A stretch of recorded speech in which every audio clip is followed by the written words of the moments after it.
yang cerah ini dan dapat menggarap pada pagi hari ini, yaitu wajib kunjung museum.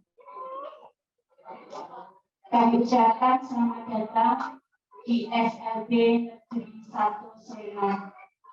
Yang pada kesempatan pagi hari ini, salah satu kegiatan dari MPLS yaitu wajib kunjung museum yang akan kita kunjungi, yaitu Museum Tani dan Berber.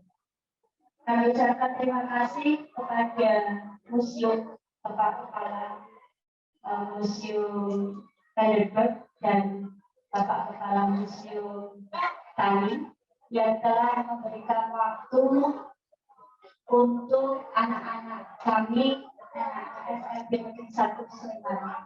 Semoga dengan kegiatan pada pagi hari ini dapat menambah wawasan, menambah ilmu untuk pengetahuan anak kami. Demikian sambutan dari SLB Negeri 1 Sleman. Semoga ilmu yang diberikan nanti dapat bermanfaat untuk anak-anak kita tercinta. Ada kurang dan lebihnya kami mohon maaf dan terima kasih. Wassalamualaikum warahmatullahi wabarakatuh.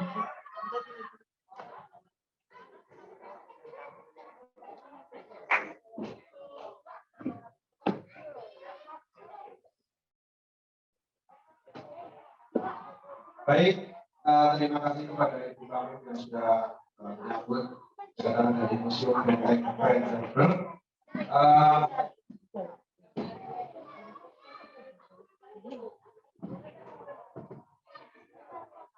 Nah, sekarang Bapak Rosid dan Bapak Kemang, waktu dan tempat kami persilakan untuk menyampaikan tentang Museum Benteng Berber. Monggo.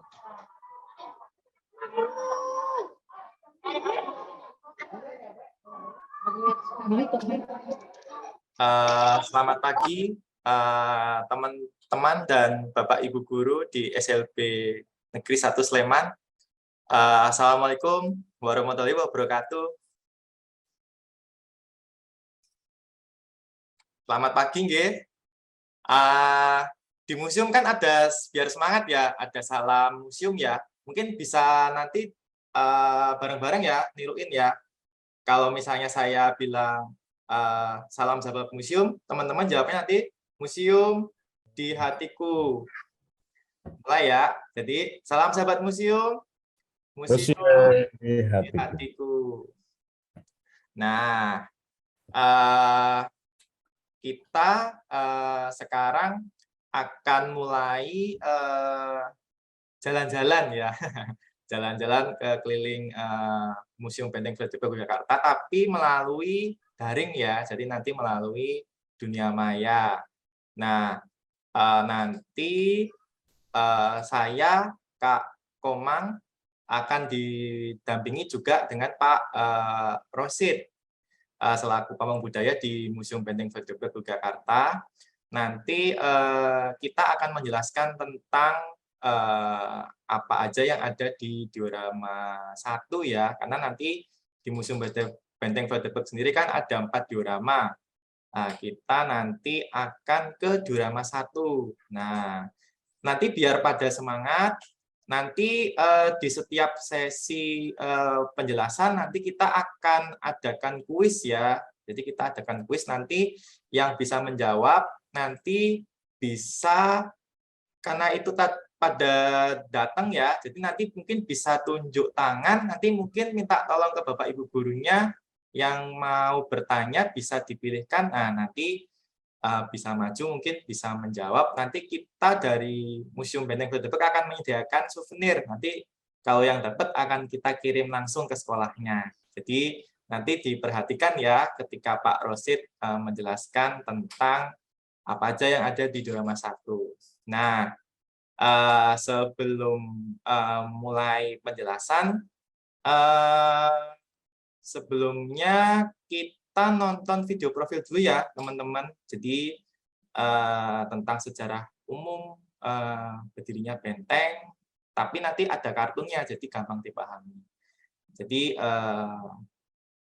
monggo disimak ya teman-teman. Silakan Mas Ucup untuk share video profilnya nggih.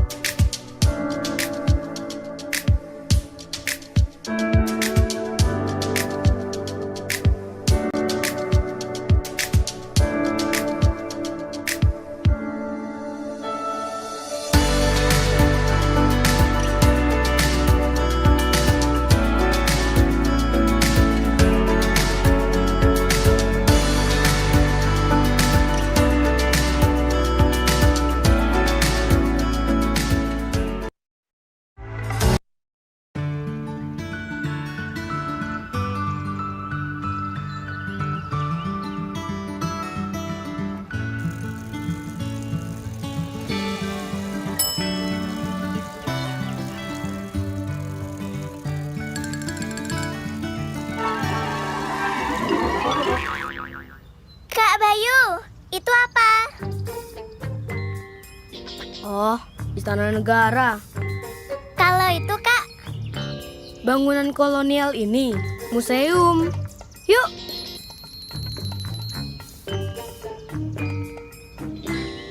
Vredeburg. Vredeburg. Kalau ke Jogja, wajib kita ke Museum Benteng Vredeburg agar kita tahu banyak tentang sejarah negara Indonesia. Dulu, aku langsung jatuh cinta dengan museum ini. Wah, keren banget Kak Bayu. Aku kenalin sama Pak Pandu. Halo Pak Pandu, apa kabar?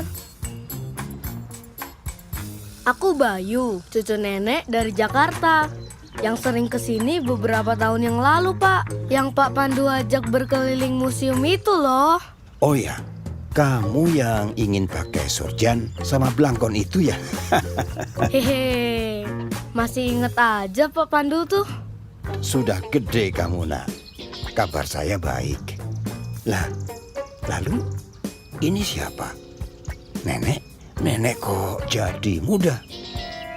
Ini Sekar, sepupu dari Kalimantan.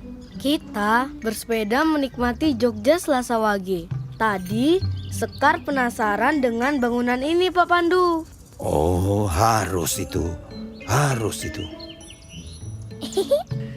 Nah, dulu sekali pada tahun 1760 atas permintaan Belanda, Sultan Hamengkubuwono pertama membangun sebuah benteng yang sederhana berbentuk bujur sangkar. Kemudian penyempurnaan bangunan menjadi beton melalui 2 tahap, yaitu pada tahun 1765 dan pada tahun 1767. Proses pembangunan pada saat itu sangat lambat, sehingga setelah 20 tahun bangunan benteng itu baru selesai. Setelah selesai, bangunan benteng diberi nama Rustenburg, yang berarti benteng peristirahatan. Tahun 1811 benteng dikuasai oleh Inggris di bawah pimpinan Letnan Gubernur Thomas Stanford Raffles. Namun, dalam waktu yang sangat singkat, tepatnya selama 5 tahun, Belanda dapat mengambil alih kembali. Pada tahun 1867 di Yogyakarta, terjadi gempa yang sangat dahsyat sehingga merobohkan sebagian besar bangunan benteng Rustenburg. Wah, gimana nih Pak Pandu? Iya, gimana ini? Tenang saja. Setelah itu bangunan benteng Rustenburg diperbaiki dan berganti nama menjadi Benteng Vredeburg, yang berarti benteng perdamaian.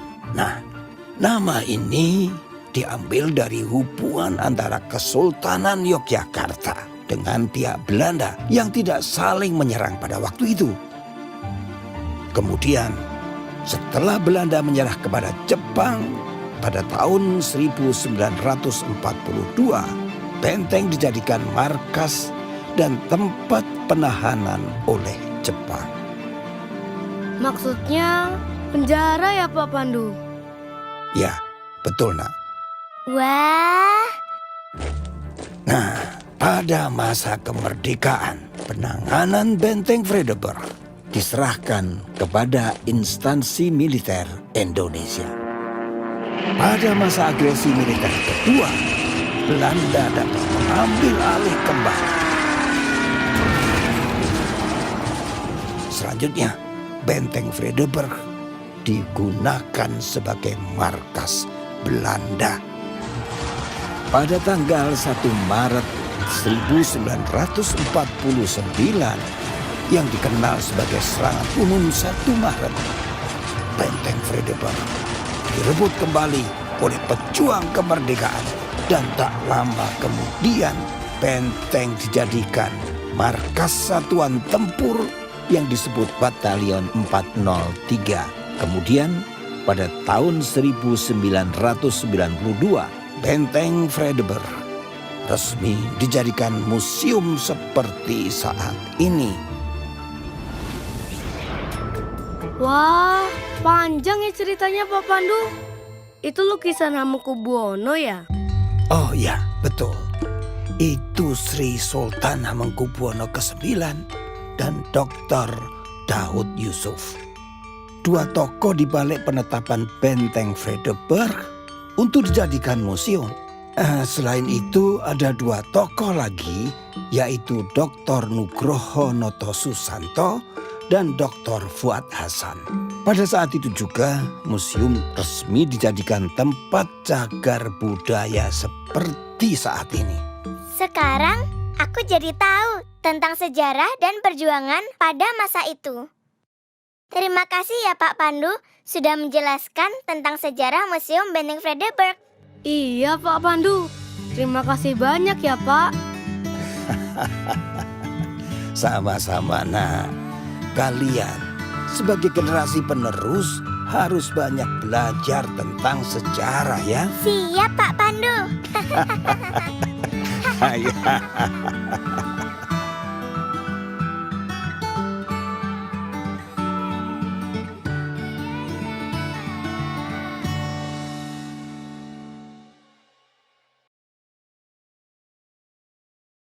Nah, tadi kan barusan sudah kita nonton video profilnya ya, jadi kan sudah tahu sejarah singkat benteng itu berdirinya kapan, terus jadi museumnya itu kapan. Nah, tadi itu juga teman-teman juga harus tahu ya, jadi Museum Benteng Vredenburg itu kan ada 3 icon. Jadi tadi ada Pak Pandu, ada Bayu, sama Sekar. Ingat-ingat ya, siapa tahu nanti ketika ada kuis nanti ditanyakan ya. Nah, kita sekarang langsung ya jalan-jalan, kita berkunjung ke Dorama 1. Nah, untuk itu kita serahkan ke Pak Rosid ya untuk memandu. Jadi teman-teman nanti diharapkan menyimak ya, nanti ketika ada kuis nanti bisa menjawab. Silakan Pak Rosid untuk memandu, monggo. Ya, terima kasih Mas Komang. Assalamualaikum warahmatullahi wabarakatuh. Salam sahabat museum. Museum di hatiku. Oke. Suatu kesempatan yang luar biasa sekali. Pada kesempatan kali ini, adik-adik serta ibu bapak guru dari SLB Negeri 1 Sleman bisa berkunjung ke Museum Benteng Yogyakarta secara daring. Walaupun tetap kita nantikan kunjungannya secara luring, jadi kami sampaikan ke ibu bapak guru serta adik-adik yang saya cintai, yang saya banggakan, bahwasannya Museum Benteng Yogyakarta ini telah menerima kunjungan secara luring. Nah, mungkin di lain kesempatan Ibu Bapak bisa mengajak adik-adik ke Museum Benteng. Selanjutnya perkenalkan saya Pak Rosid yang akan memandu kegiatan kunjungan virtual ini. Nanti kita bareng-bareng sama Mas Komang untuk tahu banyak terkait dengan sejarah perjuangan bangsa Indonesia. Yuk kita ke ruang yang pertama, ruang diorama 1. Nah, di Museum Benteng Frederick Jakarta itu sejatinya ada 4 ruang pameran diorama. Diorama 1, 2, 3, dan 4. Untuk kesempatan kunjungan kali ini kita akan berkunjung ke diorama 1. Ya. Ada apa saja di ruangan diorama 1? Yuk kita nantikan sebentar lagi. Jadi di diorama 1 ini ada 11 adegan visualisasi diorama. Yang pertama ini mengetengahkan tentang sejarah perjuangan Pangeran Diponegoro.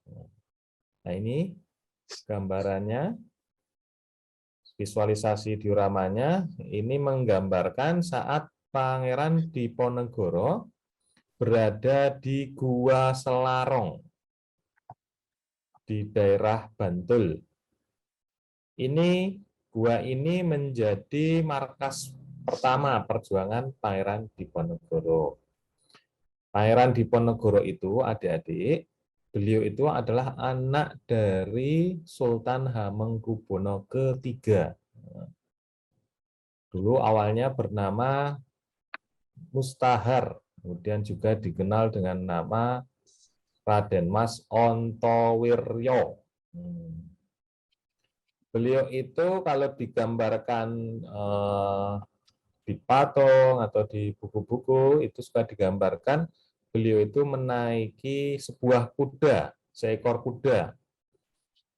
Yang benar kudanya itu warnanya adalah hitam.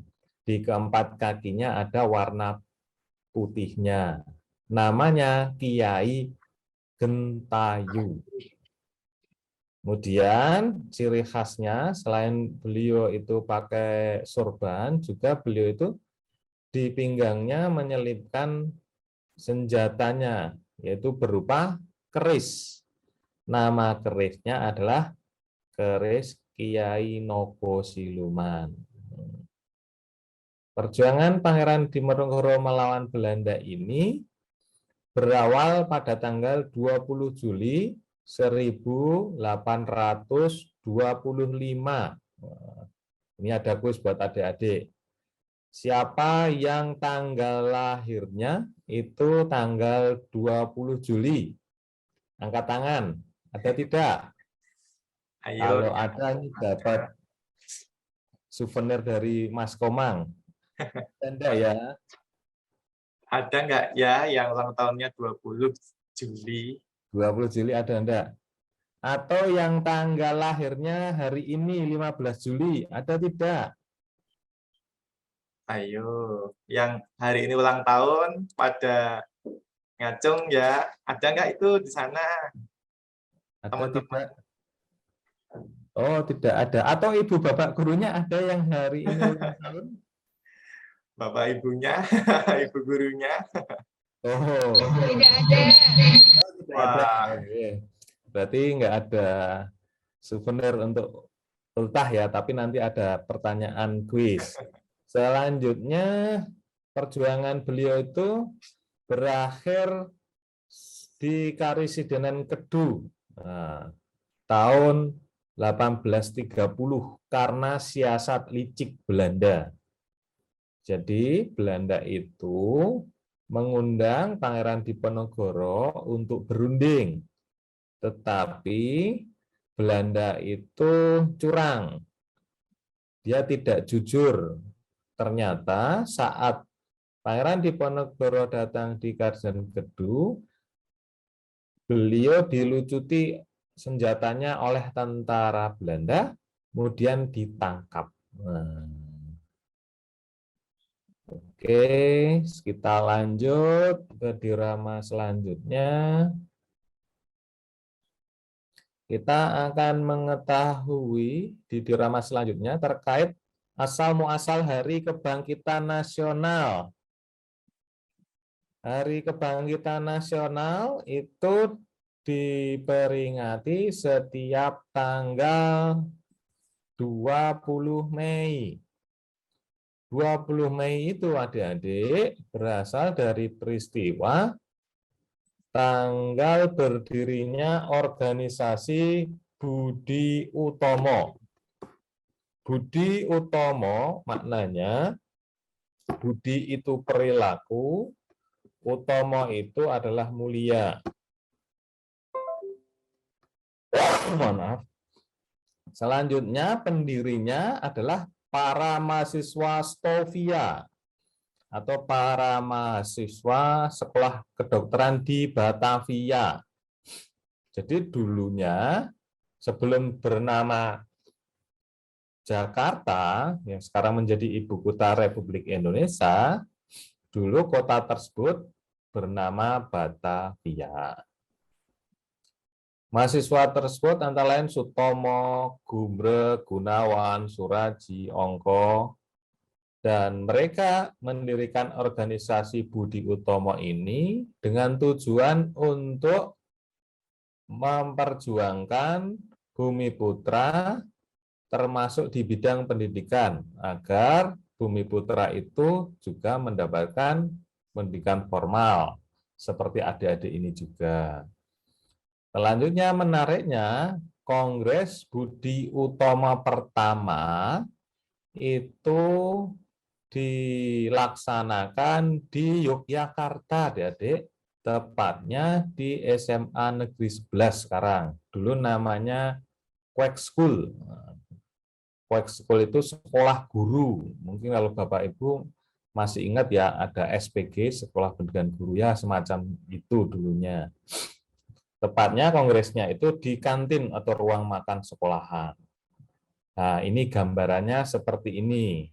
Kalau kongres, ya toh, dilihat aja patung-patungnya.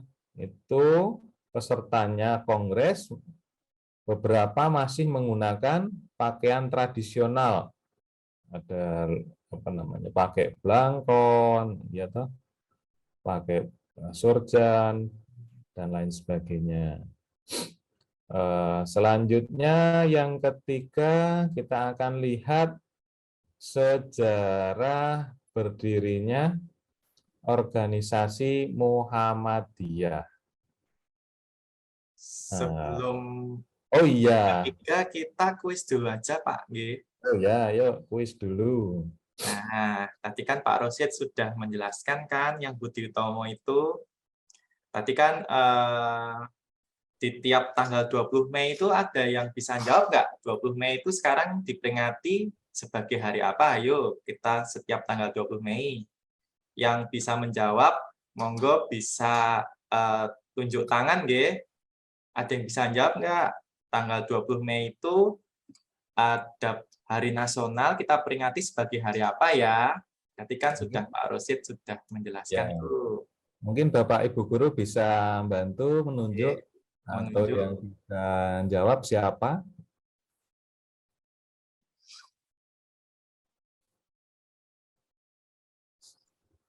Mungkin yang dari operator di SLB Negeri 1 Sleman, kalau sudah memperoleh peserta yang bisa jawab dan benar, nanti derek di chat di kolom chat ini, nama dan kelasnya. Nama itu ya. dan kelas. Sudah ada yang bisa jawab? Sudah ada yang bisa jawab belum? Mungkin operatornya dari Ibu Guru SLB yang di Zoom. Oke. Oke. Oh, sebentar, ada dari Ibu Guru katanya sebentar. Ya, silakan di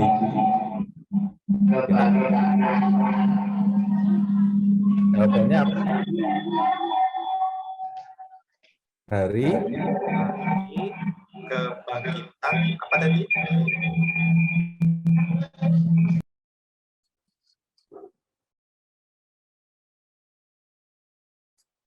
di mute itu.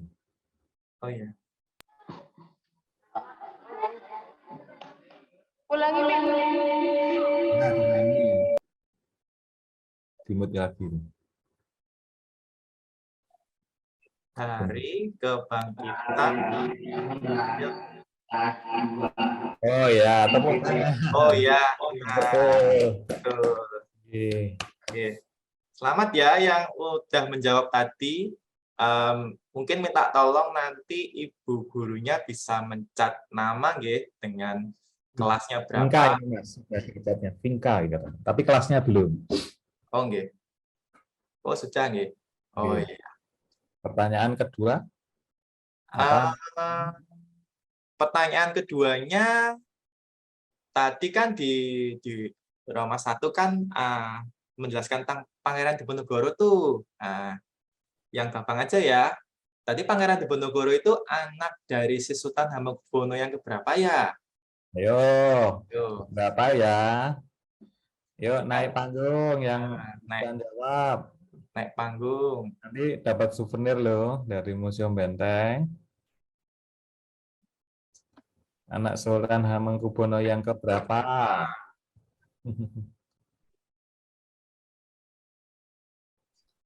Oh ya, itu ada yang sudah berani. Yuk.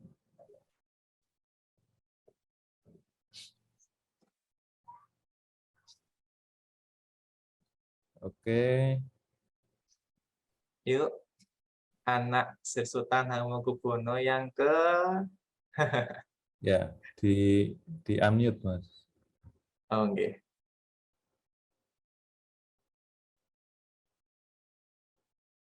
Masih ke mute. Oh iya.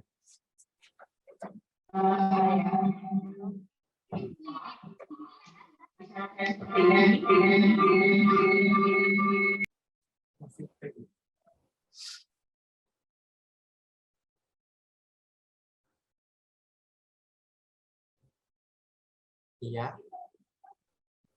Iya, jawabannya. Oh ya. Oh iya, benar. Enggak. Benar sekali. Dari tadi Dek Nurifah nggih dari kelas 2 SMA, jawabannya Hamengkubuwono ketiga ya. Ya, benar. Tepuk tangan untuk Dek Selamat. Nurifah. Oke. Kita lanjut ya, lanjut keliling Ya. lagi. Kita lanjut ya. Kita akan melihat tentang sejarah berdirinya organisasi Muhammadiyah. Yang tengah berdiri itu adalah pendirinya, yaitu Kiai Haji Ahmad Dahlan. Beliau mendirikan organisasi Muhammadiyah tanggal 18 November 1112. Ya. Kemudian beliau itu terus berjuang mengokohkan keberadaan Muhammadiyah sampai akhirnya Muhammadiyah sekarang memiliki berbagai amal usaha.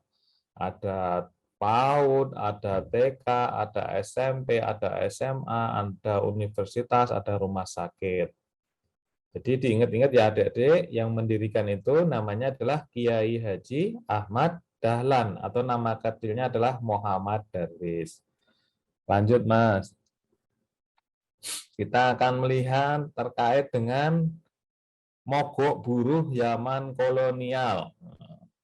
Adik-adik mungkin pernah melihat aksi demo mogok buruh.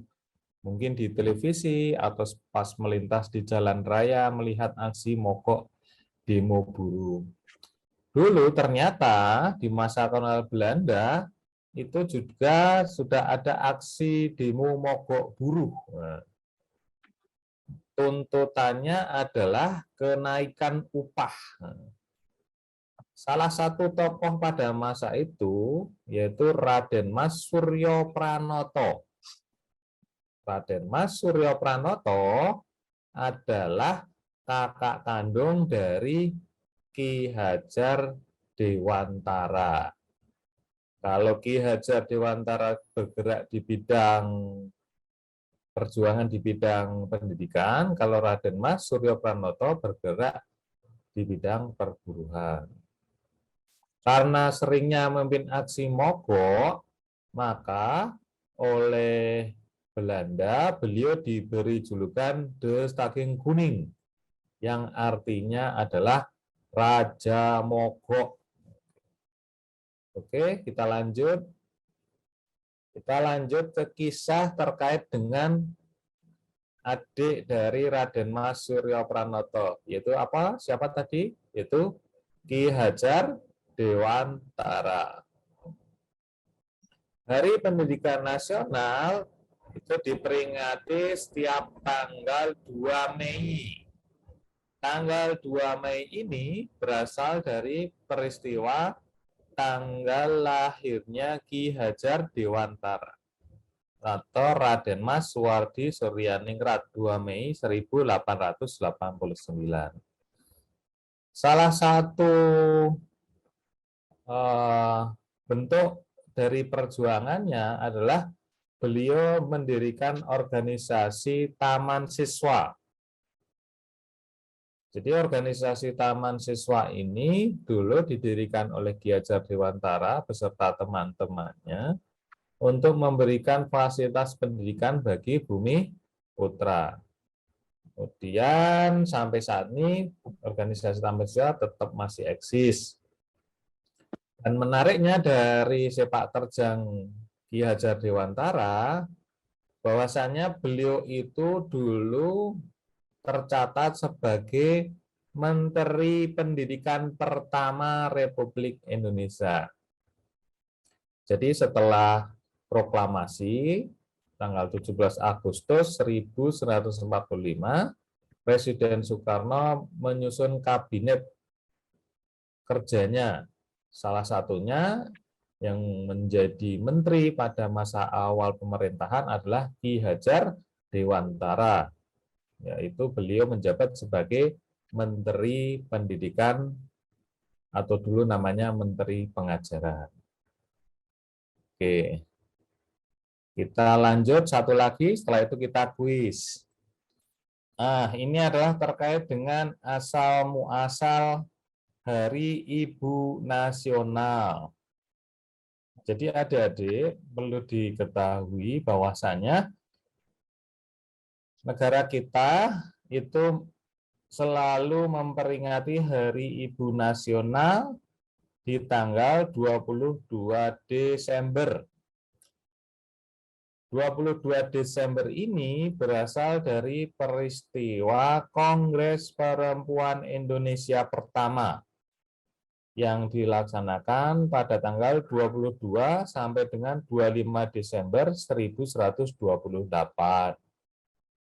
Siapa saja yang menokohi dalam kongres ini, yaitu ada Nyonya Sukonto. Nah, Nyonya Sukonto itu beliau berasal dari organisasi Wanita Utomo.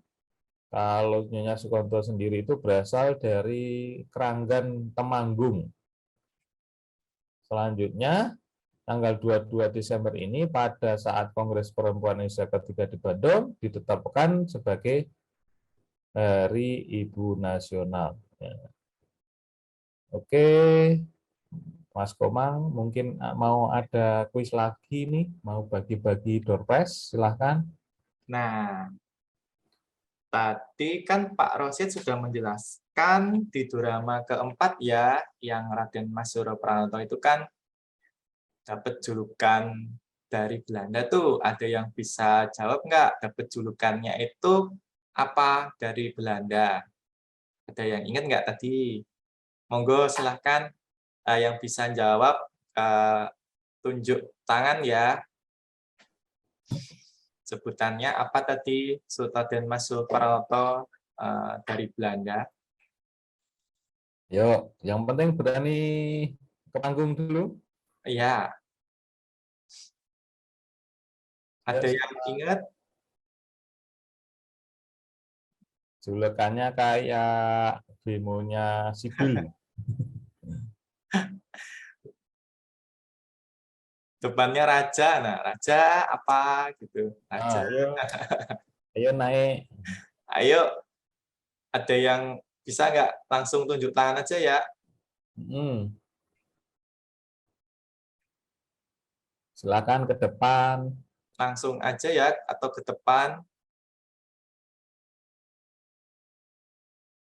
Oh, kalau gitu saya ganti pertanyaan ya. Gitu. Ada Ada yang mau naik nih, ada yang mau naik. Iya.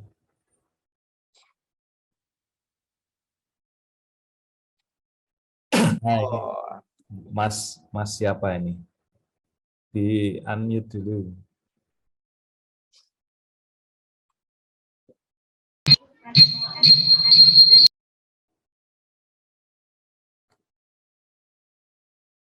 dengan Mas Vino nggih, kelas 6. Nggih, jawabannya apa? Wah, benar, Raja Mogok. Ya, benar. Selamat ya untuk Mas Vino dari kelas 6 sudah menjawab. Titip. Mantap nih, kelas Yuk, SMP. yang lainnya nyusul. Ada pertanyaan lagi, Mas Komang. Nah, saya kasih yang gampang-gampang ya. Tadi kan sudah dijelasin tuh tentang Ki Hajar Dewantara. Nah, beliau itu ketika dulu awal Indonesia Merdeka itu sempat jadi menteri apa? Ayo, menteri apa? Ayo. Menteri apa? Harusnya sudah pada tahu ya ini ya. Beliau menteri apa ini? Pak Nadiem ya. Nah, itu Ya. nama menteri apa? Yang sekarang itu Pak Nadiem. Nah, Pak Nadiem itu menteri apa? Nah, dulu Ki Hajar pertama itu nggih sama. Oh, itu ada Mas, ada sama Mbak siapa nih? Ayo. Di unmute dulu.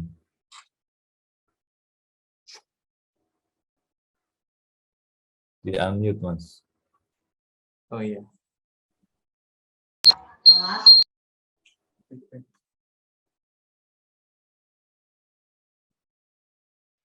Oh, Mbak Tria Apriliani, kelas 12 SMA. Jawabannya apa, nggih? Ki Hajar Dewantara itu menteri, wah, benar. Menteri Pendidikan. Mantap ini. Selamat ya buat Mbak Tria Apriliani dari kelas 12 SMA. Nanti yang sudah jawab, tolong Ibu Guru untuk ngecat di kolom chat nggih, nama kelasnya. Kita lanjut ke diorama selanjutnya. Kita akan melihat terkait dengan situasi Kongres Yogyakarta. Nah, ini Kongres Yogyakarta. Jadi hampir sama ya situasinya dengan Kongres Perempuan Indonesia pertama, karena memang lokasinya sama, yaitu di dalam Joyodipuran. Tapi waktunya yang berbeda. Kalau Kongres Perempuan Indonesia pertama 22 sampai 25 Desember tahun 28, kanggo Kongres Yogyakarta itu tanggal 25 sampai 31 Desember 1928. Jadi berurutan. Jadi pelaksanaan kongres ini intinya adalah untuk mensosialisasikan hasil dari Sumpah Pemuda yang ikrarnya itu satu nusa, satu bangsa, satu bahasa. Dan tidak ada lagi organisasi yang berasaskan kedaerahan. Tidak ada lagi Yong Ambon, Yong Selebe, Yong Sumatera, dan lain sebagainya. Karena pada saat Kongres Sumpah Pemuda itu, pemuda Indonesia sudah menyadari bahwasannya salah satu kendala kok Indonesia belum bisa merdeka karena kita terpecah belah. Selanjutnya pada saat Kongres Yogyakarta ini, dalam Kongres ini memutuskan Yogyakarta bersedia mengadakan fusi dengan organisasi lain, yaitu Perhimpunan Indonesia Muda. Kemudian tidak ada lagi organisasi Yogyakarta lagi. Selanjutnya kita akan melihat diorama terkait dengan penobatan Gusti Raden Mas Doro Jatun sebagai Sultan Hamengkubuwono ke-9. Nah, ini adegannya. Mungkin adik-adik ada yang pernah ke Istana Kesultanan Jogja, pasti pernah melihat bangunan seperti ini. Ini adalah bangunan Sitinggil, Keraton Kesultanan Yogyakarta. Jadi Gusti Raden Mas Dorojatun sebelum dilantik menjadi sultan, sejatinya pada tahun 1138 itu masih menempuh studi atau masih belajar di Leiden Universiteit Belanda. Tetapi pada tahun 1938 di Eropa sedang terjadi Perang Dunia Kedua. Wah, mengerikan ya, ada perang ya. Sama sekarang di daerah Eropa juga sedang terjadi perang. Dan karena situasi tersebut, maka Sultan Hamengkubuwono ke-8 alias ayahandanya meminta beliau untuk pulang ke Jogja. Beliau pulang ke Jogja menaiki kapal namanya kapal Dempo. Itu sekitar 3 bulanan perjalanannya. Kemudian berlabuh di Pelabuhan Tanjung Priok. Selanjutnya bersama bapaknya itu menginap di sebuah hotel namanya Des Indies Hotel. Dan di Des Indies Hotel itu beliau diwarisi keris. Namanya keris Kiai Joko Piturun. Maknanya adalah barang siapa yang diwarisi keris tersebut akan menjadi sultan selanjutnya. Dan tidak berapa lama dari kedatangan Dorojatun di Batavia, saat kembali ke Jogja menggunakan kereta api sekitar tanggal 23 Oktober 1139, penyakit gula dari Sultan Hamengkubuwono ke-8 kambuh sampai beliau meninggal dunia, sehingga beliau meninggal dunia.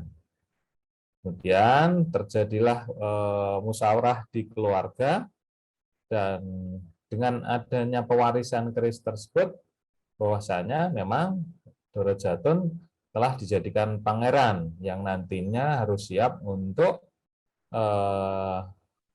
mengganti estafet kepemimpinan dari bapaknya.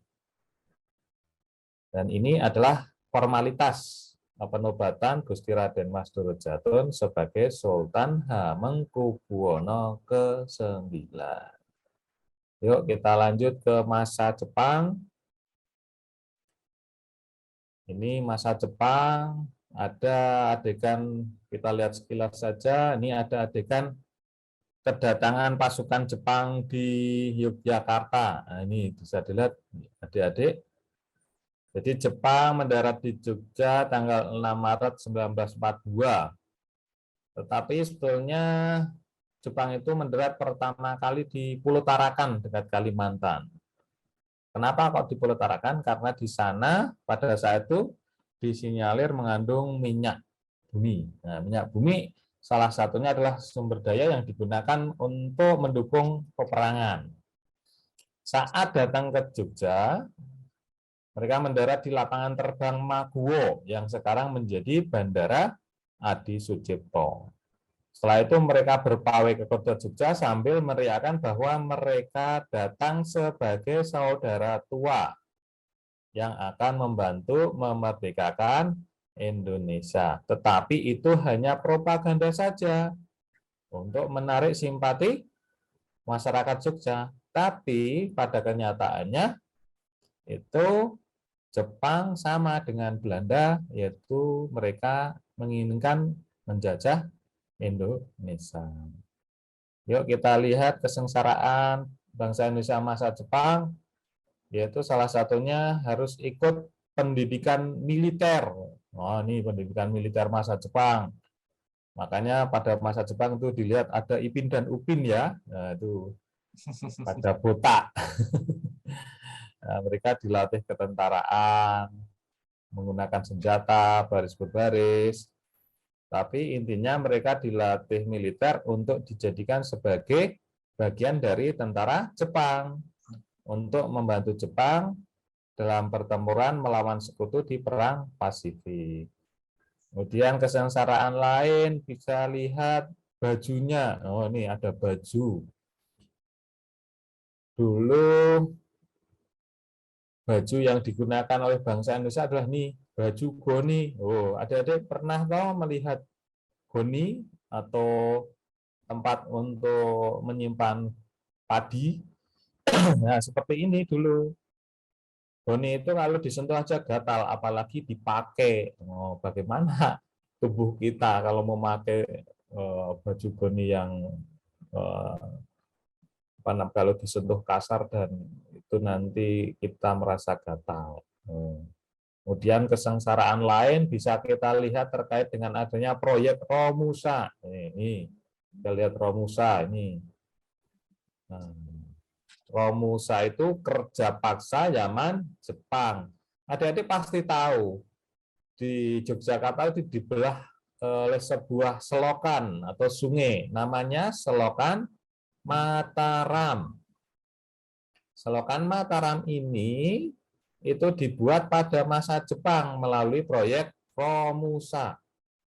Jadi pemuda Indonesia umur 16 sampai 20 tahunan itu diwajibkan untuk ikut Romusa.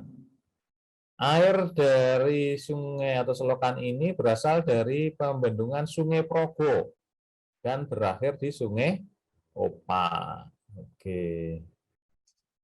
Yuk, Mas Kemang, kita kuis lagi sebelum kita akhiri. Tadi kan yang gampang aja ya, kan ini kuis yang terakhir ya. Nah, ini kan gambarnya masih nih. Nah, baju yang tadi disebut Pak Rosid yang dulu dipakai sama orang-orang zaman dulu itu, bajunya namanya bajunya apa ya? Yang untuk karung beras kalau sekarang ya. Itu apa namanya? Ada yang bisa jawab? Yuk, tunjuk tangan ya. Langsung maju ya.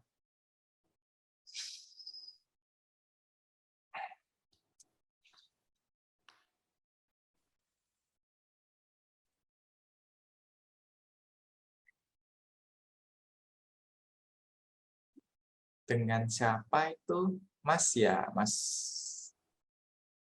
Mas Joko. Kelas 12 SMA ya. Jawabannya apa ya?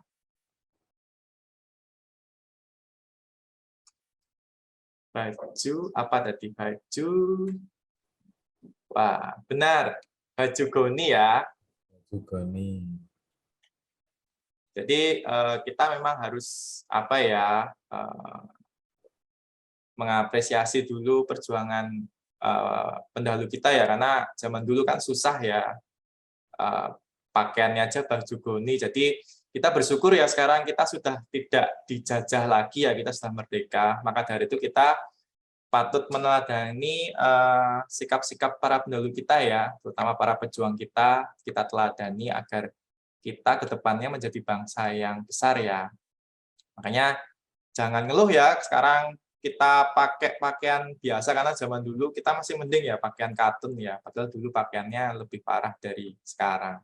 Makanya jangan ngeluh ya, sebagai generasi muda. Mungkin karena waktu kita sudah jam 9, karena dari Bapak Ibu Guru tadi kita maksimal sampai jam 9, mungkin kita cukupkan nggih. Terima kasih nggih buat Pak Rosid sudah memandu jalannya virtual ini. Ya, terima kasih juga ke adik-adik dan ibu bapak guru yang telah menyempatkan ke Museum Benteng walaupun via virtual, tapi tetap kita tunggu ya Mas Kopang secara luringnya. Dan mohon maaf saya apabila adalah pemanduannya ada kekurangan dan kesalahan. Terima kasih. Ya, terima kasih ya Pak Rosid. Saya ambil acara lagi nggih. Terima kasih buat teman-teman dari SLB Negeri 1 Sleman dan untuk Bapak dan Ibu guru ya yang mendampingi.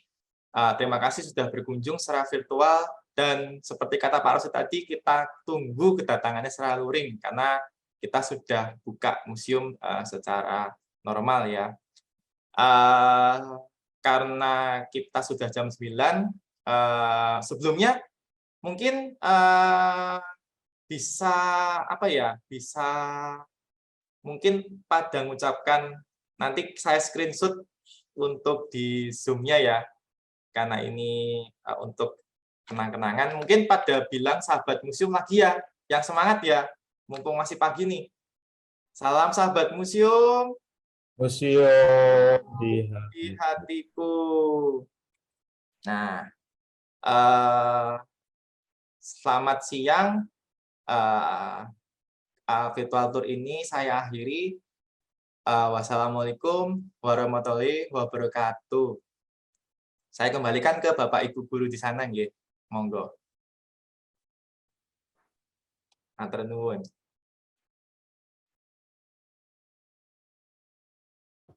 Ini